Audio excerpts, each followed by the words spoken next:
Hello, welcome to another episode of the Battersea Poltergeist. I am here with my sister Becky. Hello, Bex. Hello. Okay, if you remember, the last episode ended with Donald defiantly basically saying by knocking, he will not go away. You know, he was knocking, and John was sort of saying, he's saying no, he won't go away. Everyone was fed up, as Shirley describes. The papers ran with the Ghost and Shirley story, and we've talked about how bad the media can be, just really making salacious articles. The houses keeping Wally up at night meant that he was too tired to safely go to work on a train driving, you know. Donald's driving everyone up the wall, seemingly more boisterous than ever and disruptive. And we cut to Evelyn, and she's talking about how creepy the media is about Shirley. And yeah, it's like, this is a person, and she's had to go through with all this. If she was lying about all this, it would be a huge regret. Or if anyone in the family were, you can't imagine it, can you? She's a teenager as well. She's a teenage girl. It's all just... Yeah. Like if you were sort of saying, oh, your house is haunted, somebody might find out about it. But then to be run through newspaper stories would be horrific. I suppose back in those days as well, it was all very much... There wasn't any social media or it was all done through the papers. Yeah. So things didn't go viral like they No, but that was the version, wasn't it? Everyone got a paper. Yeah, exactly. I noticed that Evelyn herself was getting crap on Twitter at the time. Yeah. And not, she's like, looking like that because she's got a very gothic-y look. It's like, what's how I dress got to do with anything? I know, it's just trolls. Yeah. So Wally is eventually laid off for a couple of weeks, which turns into a bit longer. That stress on the family when he's the breadwinner, supposedly. Yeah. I don't know what the mum works as. I don't know if mum did work. She had really bad problems, didn't she? Yeah. And then Shirley herself ends up getting a little job in a while. Wally meets Harry Hanks, who professes to be a medium. What was your initial thoughts of Harry Hanks? I don't know. I don't feel like I didn't warm to him, but yeah. I think it's very easy for people it's not like this story isn't known to people. It'd be easy for people to take advantage. Yeah, I mean, we've worked with mediums. I've obviously met more mediums along the journey than you have, but they're all regular people, and there's no way of really knowing. And if they did have an amazing skill, that would allow them to be a bit more outgoing and a bit showmanship, because they can do an amazing thing. But there's no real way of proving that they have it, is there? It has to be, I think, for me to believe, they'd have to tell me a lot of information that nobody could know. Yeah. Shirley tells of a vicar coming to the house and just pouring holy water all over her. Yeah. Just like, what? Donald is angered by this, and a crucifix goes flying. Nan says it's proof that it's the devil. I mean, yeah. She's very religious though, isn't she? Yeah, absolutely. So yeah, with Nan saying that, a cross comes off the wall and holy water's thrown about. Therefore, it's the devil. Is a conclusion that's jumped up. We've investigated the bus museum recently, and 2 train lines outside. We hear the Gauss meter starts to climb and then fall as the train passes. Now, of course, initially, we're like, oh, the Gauss is climbing activity. And then the train shoots past. It was like, okay, is that coincidence or timed? Well, we'll find out later. Another train went past and it didn't go off because it was on the other side of the tracks, the furthest track away. And that 6 foot, 12 foot was all that was needed to not affect the Gauss. Yeah. But we ruled it out as not spiritual. But it's such a difficult, these conclusions that you come to are so hard. I think it's so important. That's why it's so important to be rational. Yeah. Because it would be easy to say that was paranormal when actually there's a really rational explanation. And the trouble with then anything happening is maybe a paranormal thing happens, but then anything else is like not paranormal, and knowing what is hard work. Yeah. Chib talks about the devil not wanting to get involved on such small scales. Yeah. You weren't at the Druid Circle in the back of my van that day. No. really, really strong. Best that we'd ever had until a few weeks later we had York. And Lucifer, very, very strong, Lucifer. And I was like, Lucifer is not going to be in the back of my van on a Saturday night with us. You know what I mean? It's No, I just, think he's got better stuff to do. yeah, just ridiculous. But somebody very strong who was throwing out these scary words, obviously. But yeah, whoever Donald is, it's not him, right? No, I'm pretty sure he could probably do a little bit more than throw a bit of Hollywood around. Yeah. So Wally meets Harry and Shirley wants to go. She's like, no, that's it. I'm going. I'm sick of this. I'm always being left out. I'm a kid.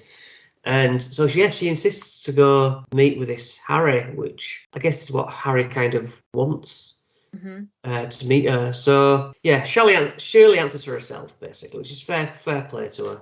She's a strong character as well, you can tell, can't you?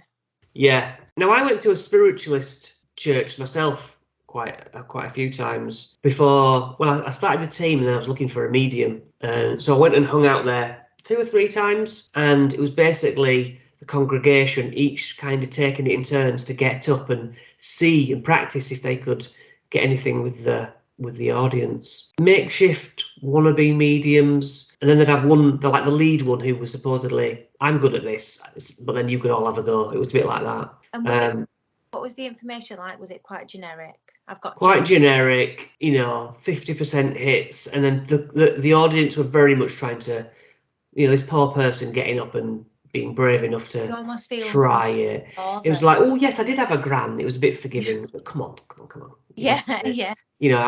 Nothing really happened, and they sort of sat down like, well, I'm sorry, I didn't do better. Oh, it's all right. Yeah. So there wasn't any hard evidence there. No, which I'm thinking, they do this all the time. There's the fact that muscle is flexed all the time would be good, but it was disappointing. Yeah. Chib observes the techniques used and immediately knows their Barnum statements. You're familiar with Barnum statements? Is that where it's just like is it like horoscopes? Everybody can take it, yeah. Barnum being like the great circus owner, so the circus tent can hold many people. Now, there's the case of the classroom full of students who each are given a personalised horoscope reading. And then when they read it, they put their hands up saying it's like 80% of it is correct. And then when, go on. They all had the same one.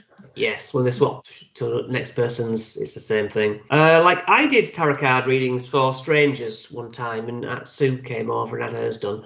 So yeah, I got some people from Facebook to come to my house, and I blindly read for them, and they all said it was like pretty good, but I don't have any talent. I just kind of used what the cards said and threw in some words that I tried to, make generic. And you've got a good sense of humour, but no one really appreciates it, do they? You're funnier than people think. Everyone thinks they've got a good sense of humour. A few people would ever be like, no, I've got a shit sense of humour. Exactly, yeah. I am just not funny. And, yeah. Now, a lot of mediums do the move where they say, your dad didn't have a moustache, did he? No, he didn't. Yeah, I said he didn't. Yeah, that's... your dad didn't have a moustache, did he? He did. Yeah, I thought so. Yeah, you can answer either way to that. Yeah, very clever. Harry says Donald is here. So Donald is supposedly in the room, and Chip puts his opinions out, and but Wally just wants an end to this. I think Chip's like, no, come on, this is not good. We need to be out of here. No, he's here now. We need to deal with it. Chip actually wanted this to be the famous case of his, like to make him as well. I think he sort of says he was a little scared to pass it over to someone else to just take Donald off. A bit like we were with Sam the Spirit. It's like you kind of don't want him to go because he gives such great evidence. Yeah, I was going to say you enjoy his company. A bit different now, but before, even though when he came through, we'd all be like, "Oh bloody hell!" Yeah. But when they came through, there was also like a feeling of excitement because you knew that the activity was going to be amazing. Yeah, which is good. Yeah. So even though we was tainting him with always a bit of troublesome spirit, it's like, yeah, but it's fun, isn't it? And I've not heard anything since, to be fair. No. Kieran explains the danger of exorcism. It's a fight, for one thing. It's like brutal, long hours of torture, like the Annalise Michelle case, where the psychosis, epileptic psychosis. 10 months later, she died of starvation. Yeah. So I suppose, so does Kieran, I assume, doesn't actually believe that it's an exorcism. Does he just believe that Yeah, he just thinks it's people saying, come out of you, spirit, and the girl's like mentally ill or something. Yeah. Evelyn just says that girls have talked about the violation of exorcism because you've just got, hands all over you, come out, shaking you. It's like, it's just people are in your space, hurting you. It's not good. Intense. Yeah. So Ralph Keaton apparently has a museum of haunted objects. He's an exorcist that they talk to. Yeah. He says his exorcists are getting 30 or 40 cases every day. Yeah. Okay. I heard this. And he actually says the same as us, that a lot of these spirits are misidentified as being nasty when actually they're just family spirits coming through, which we've seen. We know that's a fact. He says, if I see people puking with their heads spinning around, I'm out. So, okay, he's not seen anything like that. No, it's far-fetched. Yeah. But he did see a girl burst into flames. That to me is as bad as someone puking and the head turning. He says burst into flames and then says, okay, it was her leg. A blue flame shot from the floor and caught her 90 or whatever, which went up really quick. And he says, I saw levitation too. It's very, very rare. So if I saw someone puking and head spinning, I'm out. But people setting on fire and levitation, that's all right. He's fine with that. Yeah. Yeah, that's just normal. Mild, not rare, but yeah, mild. Yeah, they're all there in the sitting room, and I think we have pictures of this actually. What I'm going to put up, and they covered the light shade. The media was present as this photo is from that. And Chib arrives at the last minute because he's not been there up until right. Shall we get started? Chib comes in and actually confronts Harry. And so I says, look, I know your game. I know how this works. But Harry stands firm. He's like, no, I can do this, and I'm gonna help her. So the seance begins, and Shirley gets scared because we've had people on ours be unnerved, not run away or anything, but at first every little thing makes them jump and can be a scary business. I think we forget, those early encounters. You just get used to it, don't you? But if it was the first time, using a Ouija board and stuff. For us. Connotation of Ouija boards. Yeah. So they're inviting the spirit and stuff to come out, and Dad won't listen. He's like, no, we're staying here now. Harry goes into his trance, channeling. Now we've seen trance mediumship, that kind of idea, which we've discussed, I think, before. It's just not a lot of anything what we saw, but that was just that occasion. Doing it once is not a great quantifier. So the spirit guide comes through him. The light itself pulses, and he goes, Donald's not his name, which it isn't, because it was named after Donald Duck. They just nicknamed him Donald. And obviously, all the senses are heightened, and this is actually happening right now. And then the door bangs, and it's the police. And we've had, black magic's been reported. So there's been a tip-off, a whistleblower who actually gets indicated later in the series. We see somebody outside who's actually done this. And that's where the episode ends. So we don't really get further than this Harry intervening and saying he's going to rid Shirley of it. It's all consuming. It's all the time. When the activity is not happening, they're trying to get rid of Donald, and it's full. Yeah. Dad's not working. Just the stress of it and being the freaky family. Yeah. No. And that's all that's really in this episode. So thanks, Becky, for your input there. And we will see everyone in the next episode.